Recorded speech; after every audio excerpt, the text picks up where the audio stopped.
रामायण ये सिर्फ एक कहानी नहीं है, ये एक आदर्श की तलाश है। एक ऐसे राजा, एक ऐसे बेटे, एक ऐसे इंसान की कहानी जो परफेक्ट हो।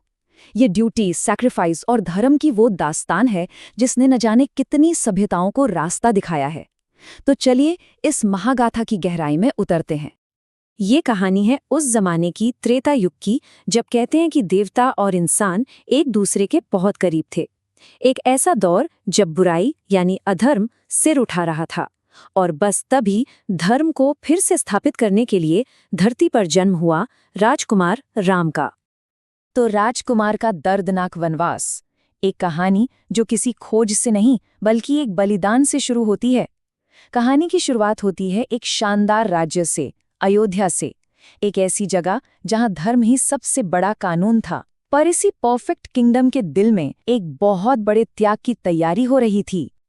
तो ये उत्तम साम्राज्य था अयोध्या, सूर्यवंशी राजाओं की एक सुनहरी सभ्यता जो अपने कमाल के शासन के लिए जानी जाती थी। देखिए, अयोध्या की शान सिर्फ उसके महलों में नहीं थी, बल्कि उसके राजकाज में थी। राजा दशरथ के 4 बेटे थे, और उनमें सबसे बड़े थे राम, जो हर गुण में श्रेष्ठ माने जाते थे। वो सिर्फ अगले राजा नहीं थे, बल्कि उनमें एक आदर्श शासक का भविष्य साफ नजर आता था।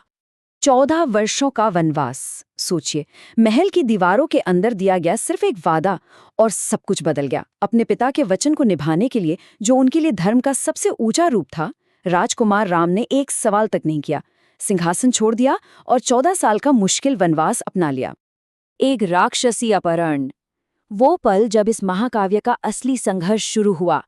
दंडकारण्य के घने जंगलों में उनका वो शांति भरा जीवन अचानक बिखर गया। एक ऐसी घटना हुई जिसने सिर्फ उनकी जिंदगी नहीं बल्कि पूरे युग का रुख मोड़ कर रख दिया।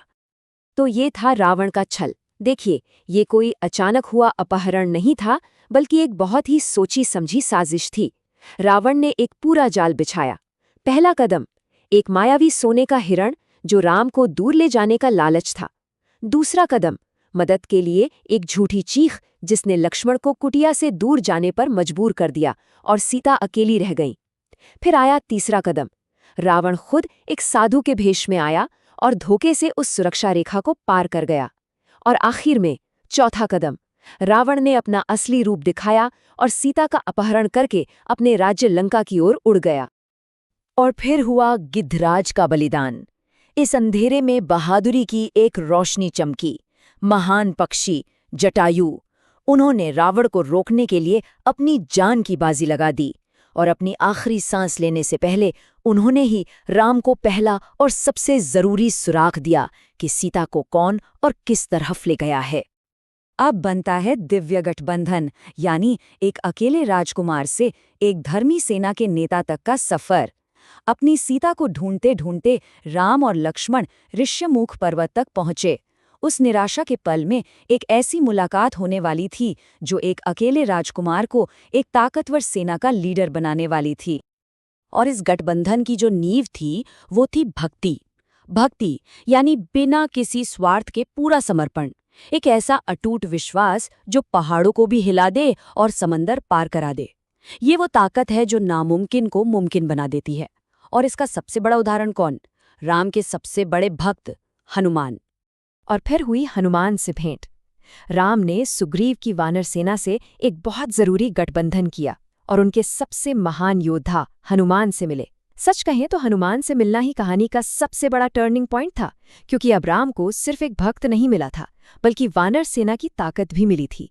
वही ताकत जिसकी जरूरत घमंडी रावण से लड़ने के लिए थी। 800 मील, जरा इस दूरी की कल्पना कीजिए। हनुमान की ताकत और भक्ति का अंदाजा इसी बात से लगता है कि उन्होंने अपनी भक्ति की शक्ति से लंका में सीता माँ को खोजने के लिए समंदर के ऊपर से 800 मील की एक छलांग लगाई। सिर्फ एक छलांग, ये आज भी भक्ति की ताकत का सबसे बड़ा सिंबल है। देवों और राक्षसों के बीच युद्ध, यानी धर्म और अहंकार का आखिरी टकराव। तो जैसे ही हनुमान वापस लौटे, लंका में उस महायुद्ध की तैयारी शुरू हो गई, जहां धर्म और अधर्म की सेनाएं आमने सामने आने वाली थीं, और यहीं उस युग की किस्मत का फैसला होना था। तो ये जो मूल संघर्ष था, ये सिर्फ 2 सेनाओं की लड़ाई नहीं थी, बल्कि 2 आइडियोलॉजी की टक्कर थी। एक तरफ राम, जो धर्म का प्रतीक थे, यानी कर्तव्य और नैतिकता का, और दूसरी तरफ रावण, जो अधर्म का प्रतीक था, यानी अराजकता, अहंकार और बुराई का। लंका युद्ध की कुछ बड़ी लड़ाइयों पर नजर डालते हैं। सबसे पहले कुंभकर्ण का जागना, रावण का वो विशाल भाई जिसे नींद से जगाया गया। उसने भयंकर तबाही मचाई, पर आखिरकार राम के हाथों मारा गया। फिर इंद्रजीत का मायाजाल, रावण के बेटे ने अपनी जादुई शक्तियों का इस्तेमाल किया और एक अदृश्य हथियार से लक्ष्मण को बुरी तरह घायल कर दिया। और तब हुआ हनुमान का वो जीवन बचाने वाला काम। हनुमान उड़कर हिमालय गए और लक्ष्मण को बचाने के लिए जड़ी बूटियों वाला पूरा का पूरा पहाड़ ही उठा लाए। और इन सब के बाद आया वो अंतिम द्वंद्व, राम और रावण के बीच। एक ऐसी विनाशकारी लड़ाई हुई जिसमें ऐसे दिव्य हथियार इस्तेमाल हुए जिन्होंने पूरे ब्रह्मांड को हिला के रख दिया। एक आदर्श राज्य की विरासत। देखिए, एक नायक की यात्रा का असली मकसद सिर्फ जीतना नहीं होता, बल्कि व्यवस्था को फिर से बनाना होता है। तो युद्ध खत्म होने के बाद कहानी का फोकस सिर्फ जीत के जश्न पर नहीं था, बल्कि अयोध्या वापस लौटने और राम के आदर्श राज की उस विरासत पर था जो हमेशा के लिए रहने वाली थी। और यहीं से शुरुआत हुई प्रकाश के त्योहार की। 14 साल बाद जब राम अयोध्या लौटे तो उनका स्वागत दीपों की कतारें जलाकर किया गया। और यही थी पहली दीपावली। ये अंधेरे पर रोशनी की जीत का, अधर्म पर धर्म की जीत का जश्न है, जिसे आज भी हम सब दिए जलाकर मनाते हैं।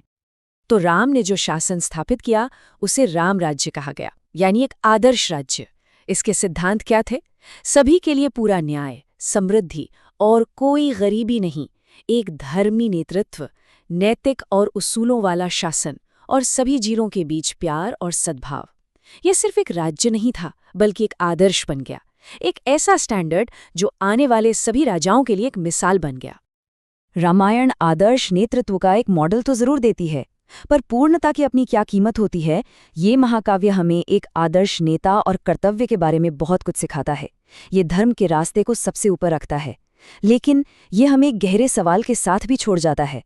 सवाल ये है कि परफेक्ट होने की और हमेशा धर्म का पालन करने की पर्सनल कीमत क्या होती है, और क्या एक आदर्श बनने के लिए चुकाई गई कीमत कभी-कभी बहुत ज्यादा हो सकती है।